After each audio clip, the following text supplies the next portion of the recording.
咱们不仅可以在车里面吸，还可以吸咱们的键盘，还可以吸咱们家具的这种边边角角。第一个就是这样的一个垫子，第一个的是电源线没有拿出来。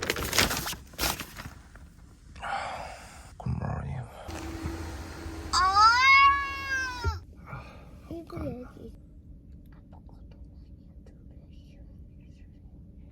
舌头已经不灵活了。大家看这个天。蓝色天空，美丽的梦，因为有你，世界变不，因为有你而变得不同。哦哦哦，哦，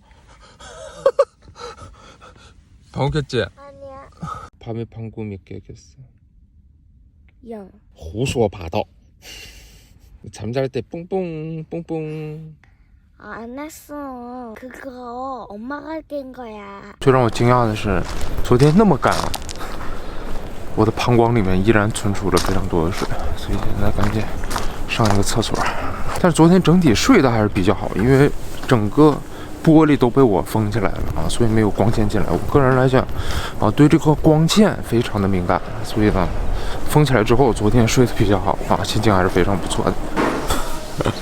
这里面还有厕所使用指南，使用方法说的非常的仔细，然后严禁使用这种姿势。这边大家看，这一面的石头正好把这一块雪完好的保存了下来，所以这个前天下的雪依然没有化。我心情非常好的时候啊，都会使用绘画来抒发我的情感。上次我画的我们家那位，大家的这个反响也是非常的不错。今天我们再画一个，我们画一个花吧。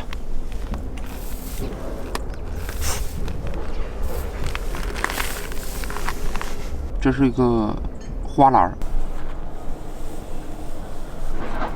赶快来喝一下，喝点水。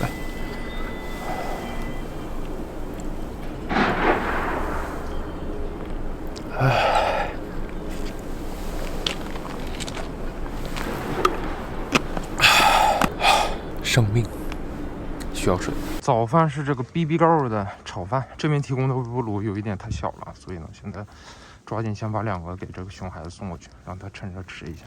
我都被我自己感动的湿掉了。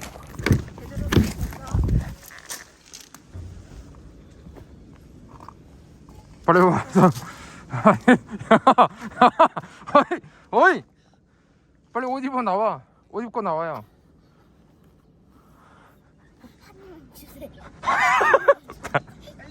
먹어? 아빠는 밖에서 먹을 거야. 在这个天气晴朗、空气清新的早晨，来一个这样的热腾腾的炒饭。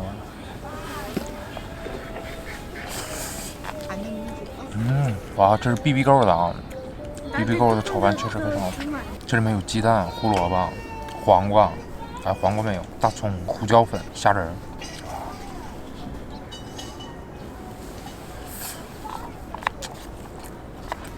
筷子拿了，勺子忘拿了，就这种不完美才是露营的真谛啊！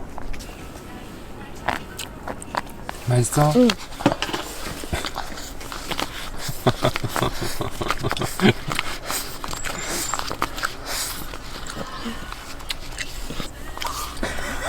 천천히 먹어. 大哥，终于把这个帐篷折叠帐篷给它叠起来了。每次为了收这个帐篷，俩人都快离婚了，每次都要离婚了。哇，大家看，冰上的小冰块、大冰块子们正在随着河水一起流动。这是江吗？啊，这是汉江。大家看这个流动的速度，那是相当的快啊，比我还快。终于回家了，在外面睡了一宿，去露营，这累的我大看，这个右眼睛都已经充血了。赶紧喝一杯冰镇的咖啡，来压压惊。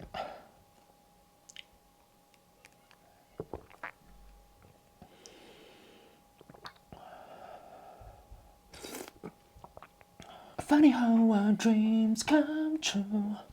나를 지켜줄 거야. 我给他推荐的最后一个产品就是这样的一个车内吸尘器。大家都知道我家里面有这个老公牌的吸尘器啊，但是那个东西每次拿到车里面用，感觉非常的不方便啊，所以呢，我后来就先买了一个，哎呦是这个牌子的，这个牌子具体的我就不说了。但是这个吸尘器它有一个非常大的缺点，大家看啊，首先就是我吸着吸着它就，反正我吸着吸着它就有这样打开的情况。我不知道是这个产品它自己单独的这个质量问题，还是这个所有的产品都这样啊。总之它吸着吸着之后，这边就会打开啊，所以呢，这个是一个非常大的缺点。另外一个就是电量非常的不够，吸着吸着它就吸不动了。另外一个，它的充电接口在这个最下面。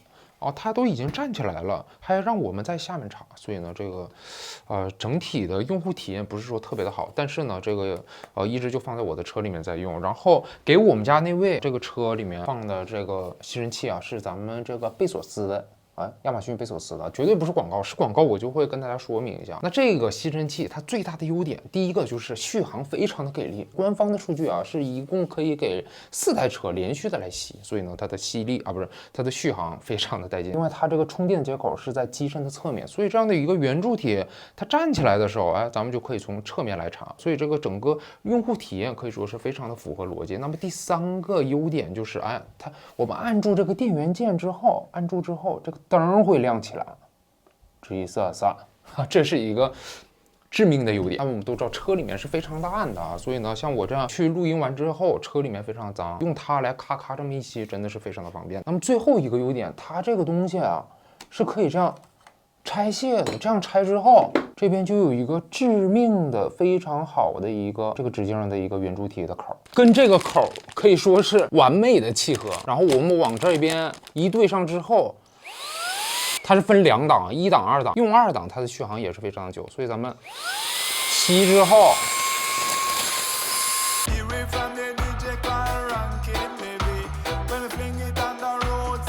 总之有了它之后啊，就可以快速的大幅度的减少咱们被褥啊，出去露营想在车里面睡觉的时候，这个被褥它的体积。另外大家看啊，这个厂商它非常亲切的还送了咱们这样的一个质地柔软的小的收纳包，这样的话咱们把它给放到这个车体内部，它在我们这个开车车震的时候，它就不会出现任何的震动啊，不会出现任何的噪音，这一点设计的非常的不错，还是白送的这样的一个小套啊。那相比于之下，咱们这个品牌的它就没有送任何的收纳包，所以咱们平常给它放到车里面任何地方之后啊，它都会多少会有一点这种噼里啪啦的响声啊，所以呢，这一点也是一个不大不小的优点。现在我其实是来补拍这个 B 肉了啊，因为那天有一点太累了，所以大家可以看我这个衣服是不太一样的。但是这个 B 肉我拍着拍着，突然发现我给我们家那位用的都比我的好，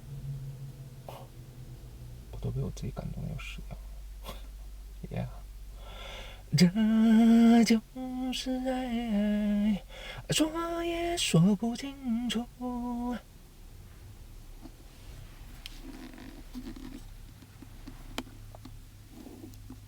旁边这车，我刚才在旁边看了我好久。说你心里他妈这他妈哪来的傻叉？那这个吸尘器咱们不仅可以在车里面吸，还可以吸咱们的键盘，还可以吸咱们家具的这种边边角角。用它来吸的话呢，因为它非常小，所以非常的省力，非常的舒适啊。那我这个东西是12月24号到的，到现在已经用了大概1个月的时间了。价格当时买的价格是68900韩币啊，而且这个是从中国代购，所以它可能比正常的价格还要高一点。所以这样的一个价格，这样的一个续航，这样的一个吸力，然后这样的一个多功能，这样的一个使用度，我感觉真的是非常值得推荐。所以呢，就跟大家推荐一下啊。那这样一想的话呢，我去年给大家分享的在车内救命的这样的一个小的配件，我记得也是贝索斯的，当时的反响也是非常的不错。观众看完之后给我发这个私信留言，还给我发这个邮件说贝索斯的那个小东西已经卖断货了。在这里我就感觉非常的遗憾，咱们贝索斯，哎呀，我们家那位，完了，说的正起劲儿呢，这个败家，我说到哪儿了？我上次没收钱推广的那个东西，大家看完之后也感觉已经失掉了，所以呢都已经卖断货了，所以我感觉就非常的遗憾，咱们贝索斯的 marketing 市场部门至今都没有联系我。是不是应该反省一下？反正我的邮箱地址在我的频道简介里面都有啊。咱们贝索斯的市场部 marketing 部门的工作人员啊，这个大 boss 啊、小 boss 都可以啊，就给我联系一下啊，咱们好好的合作一下。我收完钱之后再评测的这个东西，肯定比现在说的还要实一点啊。这个咱们贝索斯官方不用担心啊。总之这次我分享的这3款产品，如果大家觉得还比较好用的话呢，就请麻烦关注、订阅、点赞一下。咱们油管的朋友，如果再把这个小铃铛给它打开的话呢，就可以在我每次上传新视频的时候，第一时间就看到带不带劲啊。咱们这层关系，这点要求不过分吧？啊，请关注、订阅、点赞小铃铛，拜托了。